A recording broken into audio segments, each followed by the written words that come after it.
नहीं बख्शा, तुझे कहाँ ले आया? बचपन जवानी यहाँ गुजरा, याद है बहुत। जब हम यहाँ थिएटर देखने आते थे, सर्कस देखने आते थे और कभी जंगल देखने गया करते थे। याद है सामने जब ये जलसा हुआ था, एक किस्म की पाकिस्तान की सबसे पहली ईद रखी गई थी यहाँ यहाँ जहाँ ये मीनार। सब कम बच्चे थे ना, लोगों में घिरे हुए नारे मार रहे थे, पाकिस्तान जिंदाबाद, पाकिस्तान जिंदाबाद, जिंदाबाद। बहु यार देखना, मैं तुझे बुझे हुए माहौल में निकाल के यहाँ लाया। क्या देख, कितनी खुली हवा है, खुली फिजा है। सारे मसले हल हो जाएंगे।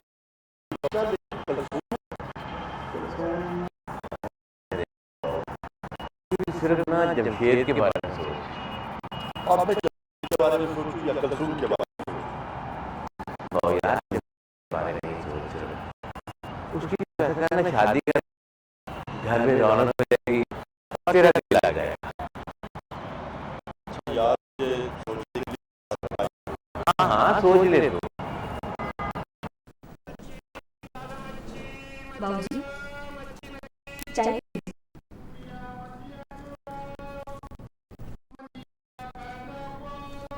भाई जी आप चाय पिए, मैं आज खत्म करके।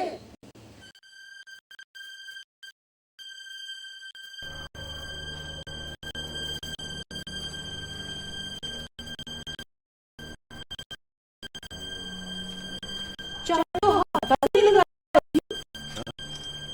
सोचे उतार फेंके। बहन जी को मैं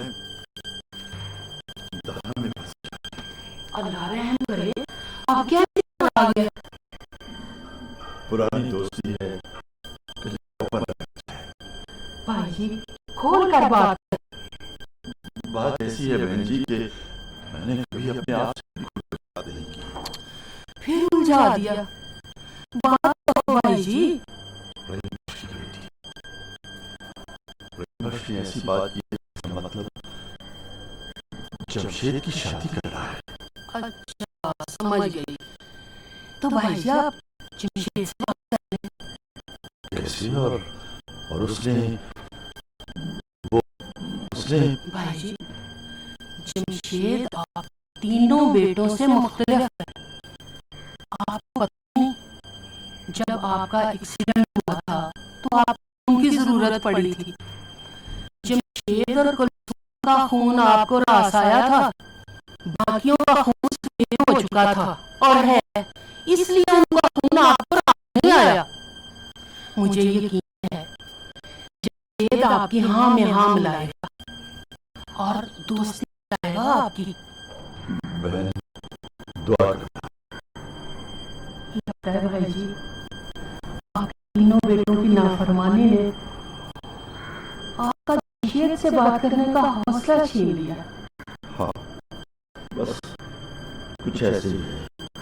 भाई जी अगर आप जमशेद से बात ना भी करें तो रहीम बख्श को हाँ कह दें, तो जमशेद से उम्मीद रखें कि वो आपके बताए हुए रास्ते पर चलेगा।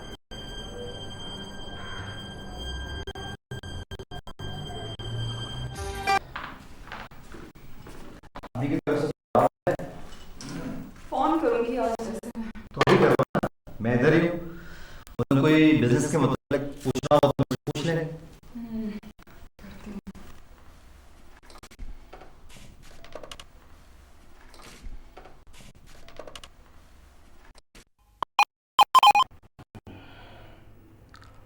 हेलो। हाँ बेटा मैं तुम्हारा अब्बू ही बोल रहा हूँ। अब्बू जी, अब्बू वो यूसुफ पूछ रहे थे कि वो जो कारोबार की प्रपोजल उन्होंने दी थी उसका क्या बना? बेटा वो अरशद से बातचीत हुई है, वो भी एग्री है। वाकई अब्बू भाईजान एग्री कर गए? मुबारक है यूसुफ, भाईजान एग्री कर गए जी। बरखुरदार पहले पूरी बात तो सुन लो। अरशद ने बताया है कि उसने अपनी सारी रकम डिफेंस सेविंग सर्टिफिकेट्स में लगा रखी है और वो सर्टिफिकेट्स 3 साल बाद मेच्योर होंगे। ये क्या बात है अब्बू? बेटा मजबूरी है, वरना तो वो भी बहुत खुश था। शुक्रिया अबू। हाँ, क्या मसला है? अबू कह रहे हैं कि भाई ने अपनी रकम डिफेंस सेविंग्स में लगा रखी, 3 साल बाद मैच्योर होंगे वो। तुम्हारा भाई अरशद जो है वो एक मुनाफिक शख्स है, अपनी बीवी के हाथों में खिलौना बना है। वो शख्स धोखा खाएगा। बीवी के इशारों पर नाचने वाला शख्स हमेशा। मुझे सुना रहे हो? मैंने एक फैक्ट बयान किया है जो मुझ पर भी लागू होता है।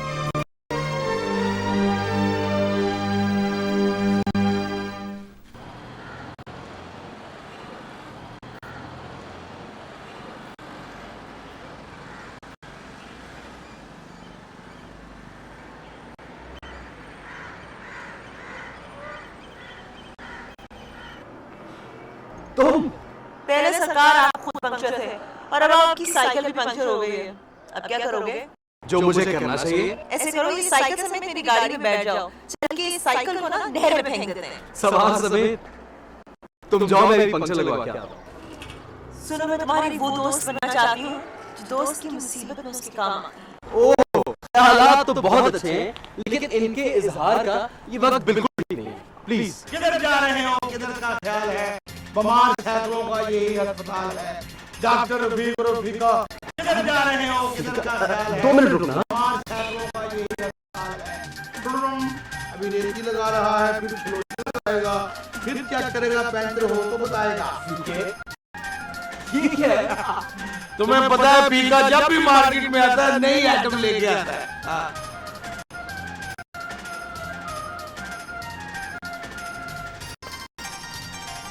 ये क्या चीज है? ठीक है, वो मेरे साथ है, क्लास चलो रही। हाँ, साथ पढ़ते पढ़ते पक्की साथ लड़ है। ओहो, ठीक है, मैविश है। ये मैविश है? अरे ये मैविश है ना, तो आज फीके को मत रोकना। बढ़िया।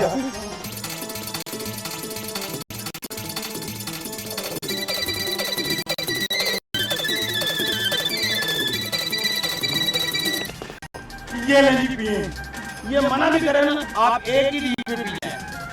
मुझे फीका कहते हैं, आप वैसे जो मर्जी कह लें, बस इसी तरह हंसती रहिएगा। ओ माय गॉड, नहीं अपनी गाड़ी में कोई ऐसा गाना लगाए जिसकी दो पे फीका पंचर लगा दे। Very good.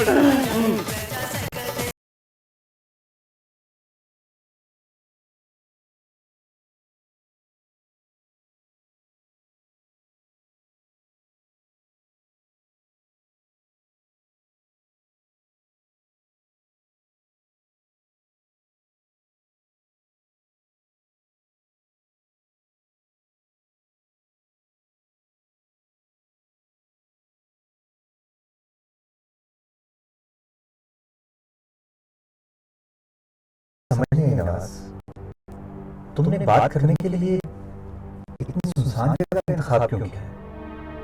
ये बात तो किसी रेस्टोरेंट में हो सकती थी।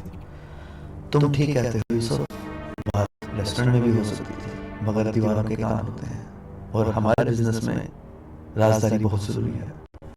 तो कैसे आना हुआ? कुछ कहना चाह रहे हो मगर कुछ कह नहीं पा रहे। क्या बताऊं, पहले तो कुआं प्यासे के पास आया करता था, अब प्यासा कुएं के पास है। तो प्यास लग गई? हाँ, जरूरतों की प्यास नहीं बुझी। क्या मतलब? मतलब क्या है, मैं अपने घर से बस मैं लगा हो गया, लेकिन अपनी जरूरतें अलग नहीं कर सकता। वो मेरे साथ ही। मुझे बताओ मेरे जान, मैं क्या कर सकता हूँ? कुछ रकम चाहिए? नहीं, तो मुझे अपने जैसा बना। तुम्हें तो नफरत थी 2 नंबर काम से, अब क्या हुआ? 1 नंबर मैं कर सकता। नफरत हो गई 1 नंबर काम से। बहुत होशियारी से करने वाला काम है। असली दवाई नकली दवाई मिक्स करके सप्लाई करना। कर लूंगा, मैं सब कुछ कर लूंगा, तुम बस मेरे लिए 2 नंबर दवाइयों का इंतजाम कर दो। सुबह आ जाना, काम हो जाएगा। मगर एक बात याद रखना, ब्लैक मार्केटिंग स्मगलिंग यानी हर 2 नंबर के कारोबार के लेन देन में राजदारी बरतनी बहुत जरूरी है। समझ गया। आज का सबक पहला सबक है, कभी नहीं भूलूंगा।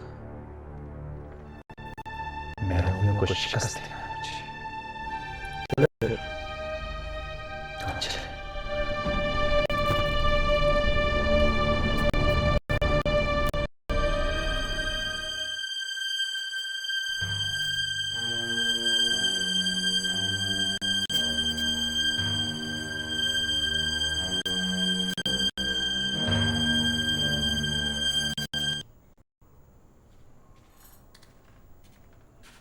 क्या हुआ?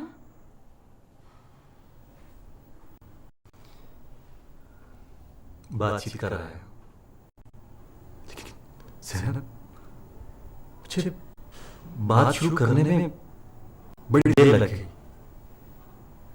हिचकिचाहट, खौफ, कभी 2 नंबर काम किया जो नहीं। ओहो यूसुफ, 2 नंबर काम अब आम हो गया है। तुम्हारी बात दुरुस्त है ज़ैनब, लेकिन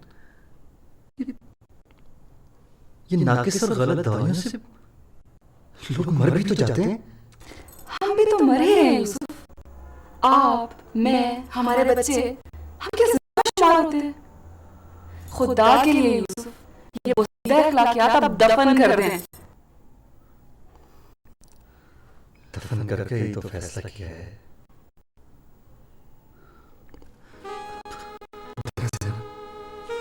ज़ैनब, हम शहर के बाइज्जत तरीन लोग बन जाएंगे।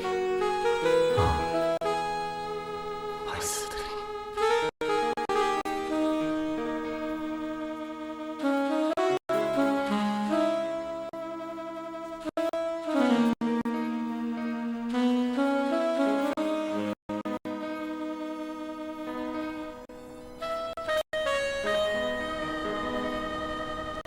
सर, वापसी कब तक होगी?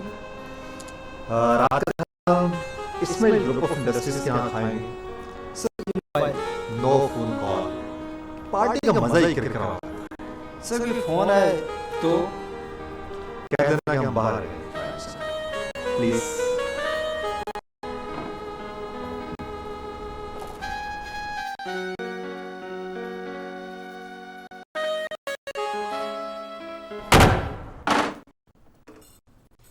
क्या है? खाना कौन सा खाना? जो पकाया है वो ही। आज तो हम खाने पे कहीं बाहर जा रहे थे। कहाँ यूसुफ, अभी से ख्वाब देखने शुरू कर दिए? हो पानी। अच्छा, क्या बनाया है? सब्जी।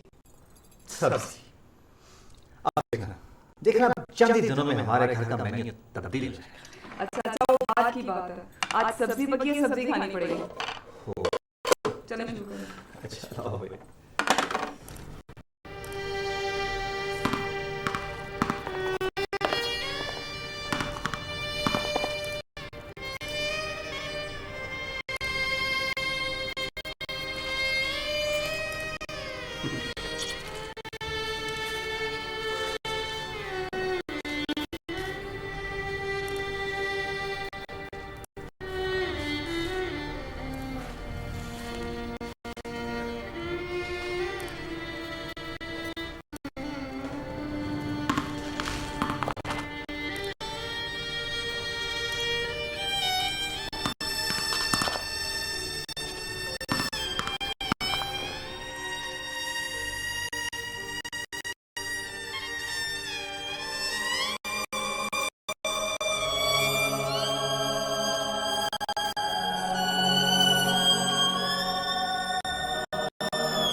अता भाई क्या हुआ? बस कुछ मैं भी पोते पोतियों वाला हूँ, किसी याद ने सताया। कुछ नहीं, आप लोग हवेली देखें, हम लोगों के पास तो यादों का खजाना ही होता है, और कभी कभी कोई याद ऐसे ही साथ उठा लेती है। हाँ तो आपका क्या है? हाँ देखा है मैंने बेटा, ठीक है, मगर क्या? इस हवेली को गिरा कर दोबारा बनाना पड़ेगा बहू। हाँ तो उसी हिसाब से है ना बहू। हाँ जहाँ तक कीमत का सवाल है, हवेली काफी पुरानी और बसीदा है, और देखिए ना फिर किसी कमरे के साथ अटैच बात नहीं। जो कुछ भी है ना आपके सामने है। भाई रवे मेरा हाथ तो नहीं बनता, लेकिन आप ये हवेली बेच क्यों रहे हैं? भाई बेच रहे हैं, क्यों बेच रहे हैं, ये एक लंबी कहानी है। देखें मेरे पास में अखबार में देना पड़ेगा ये सारा, ताकि कोई बाद में दावेदार न निकल आए, कोई हक शुबा ना करे। हाँ फिक्र ना करेंगे, आपको सारे कागज मुकम्मल करा के ना फिर आपके साथ सौदा करेंगे। आप ये बताएं, आपको हवेली तो पसंद है ना? जब हम इसको गिराकर नए सिरे से बनाएंगे ना, तब शायद पसंद आ जाए। फिलहाल तो हम सफेद जमीन के हिसाब से इसकी पेमेंट करेंगे। हाँ तो अबू जी जरा अंदाजन बता दीजिएगा कीमत इनको कितनी होगी। मैंने जो हिसाब लगाया सिर्फ एक है बेटा। जी जी जी जी, ज्यादा से ज्यादा इसकी कीमत 20 लाख।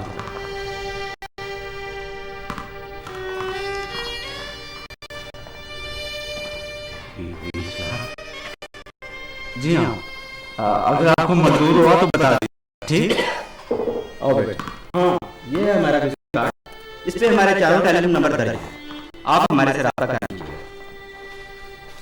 ये तो आपने मलबे की कीमत भी नहीं बताई।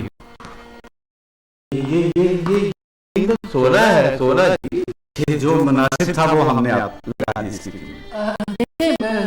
देखें बात सुने कि अगर कोई गुंजाइश और है तो इसका सौदा बता ही जाए। बहन जी मैंने पहले इसकी कीमत ज्यादा लगा दी है, वो भी सिर्फ इस शरीफ आदमी की वजह से। ठीक है, हम मशवरा करके आपको बता देंगे। जी चलो ठीक है, आओ बेटा, चलो आओ बेटा, चलो चलो। बाबूजी